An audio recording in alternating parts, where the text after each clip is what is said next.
Clip number 837۔ اس clip میں قرآن پاک کی سورہ طٰہٰ کی آیت نمبر 126 سے 128 تک کی تلاوت، ترجمہ اور تفسیر قرآن صراط الجنان آپ سماعت فرمائیں گے۔ بسم اللہ الرحمن الرحیم۔ ترجمہ: اللہ کے نام سے شروع جو نہایت مہربان رحمت والا ہے۔ قال كذلك أتتك آياتنا فنسيتها وكذلك اليوم تنسى۔ ترجمہ: اللہ فرمائے گا، اس طرح ہماری آیتیں تیرے پاس آئی تھی تو تو نے انہیں بھلا دیا اور آج اسی طرح تجھے چھوڑ دیا جائے گا۔ قال، اللہ فرمائے گا۔ اس کے جواب میں اللہ تعالیٰ ارشاد فرمائے گا کہ دنیا میں تیرے پاس میری نشانیاں آئیں لیکن تو ان پر ایمان نہ لایا اور تو نے انہیں پس پشت ڈال کر ان سے منہ پھیر لیا۔ اسی طرح آج ہم تجھے آگ میں ڈال کر چھوڑ دیں گے اور تیرا حال پوچھنے والا کوئی نہ ہوگا۔ دونوں جہاں میں گناہ اور نیکی کا نتیجہ۔ اس سے معلوم ہوا کہ جیسے گناہ کا عذاب دنیا اور آخرت میں پڑتا ہے، یوں ہی نیکی کا فائدہ دونوں جہان میں ملتا ہے۔ جو مسلمان پانچوں نمازیں پابندی سے جماعت کے ساتھ ادا کرے، اسے رزق میں برکت، قبر میں فراخی نصیب ہوگی اور پل صراط پر آسانی سے گزرے گا، اور جو نماز کا تارک ہوگا اس کی کمائی میں برکت نہ ہوگی، چہرے پر صالحین کے آثار نہ ہوں گے، لوگوں کے دلوں میں اس سے نفرت ہوگی، پیاس اور بھوک میں جاں کنی اور قبر کی تنگی میں مبتلا ہوگا اور اس کا حساب بھی سخت ہوگا۔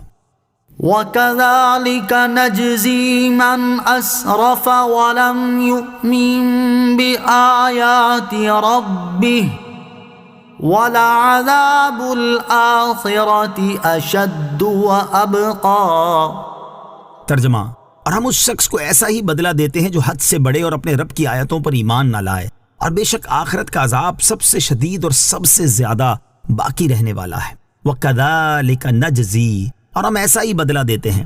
ارشاد فرمایا کہ ہم اس شخص کو ایسا ہی بدلہ دیتے ہیں جو اپنے رب کی نافرمانی کرنے میں حد سے بڑھ جائے اور اپنے رب کی آیتوں پر ایمان نہ لائے، اور بے شک آخرت کا عذاب دنیاوی عذاب کے مقابلے میں سب سے شدید اور سب سے زیادہ باقی رہنے والا ہے۔ لہٰذا جو اللہ تعالیٰ کے عذاب سے نجات پانے اور اس کا ثواب حاصل کرنے کا ارادہ رکھتا ہے تو اسے چاہیے کہ وہ اللہ تعالیٰ کی اطاعت کرنے میں آنے والی دنیاوی سختیوں پر صبر کرے اور دنیا کی نفسانی خواہشات اور گناہوں سے بچتا رہے، کیونکہ جنت کو مصیبتوں سے اور جہنم کو شہوتوں سے چھپایا گیا ہے۔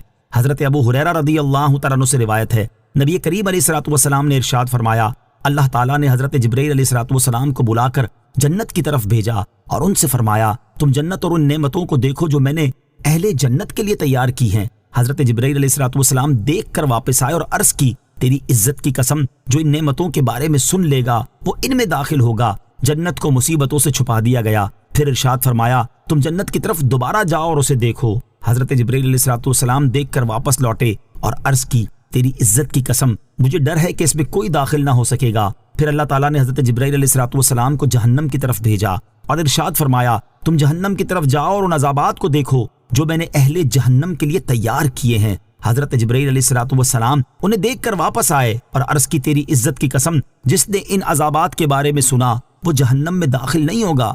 جہنم کو شہوتوں سے ڈھانپ دیا گیا اور پھر ارشاد فرمایا، جہنم کی طرف لوٹو اور اسے دیکھو۔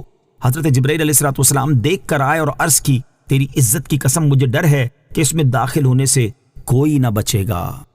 أَفَلَمْ يَهْدِ لَهُمْ كَمْ أَهْلَكْنَا قَبْلَهُمْ مِنَ الْقُرُونِ يَمْشُونَ فِي مَسَاكِنِهِمْ إِنَّ فِي ذَلِكَ لَآيَاتٍ لِأُولِي النُّهَىٰ۔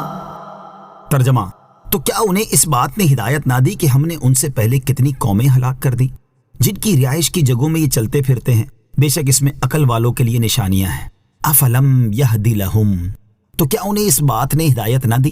ارشاد فرمایا کہ کیا کفار قریش کو اس بات نے ہدایت نہ دی کہ ہم نے ان سے پہلے رسولوں کو نہ ماننے والی کتنی قومیں ہلاک کر دی جن کی رہائش کی جگہوں میں یہ لوگ چلتے پھرتے ہیں اور اپنے سفروں میں ان کے علاقوں سے گزرتے اور ان کی ہلاکت کے نشان دیکھتے ہیں۔ بے شک سابقہ قوموں کو عذاب کے ذریعے ہلاک کر دینے میں ان عقل والوں کے لیے نشانیاں ہیں جو عبرت حاصل کریں اور یہ سمجھ سکیں کہ انبیاء کرام علیہ الصلوۃ والسلام کی تکذیب اور ان کی مخالفت کا انجام برا ہے۔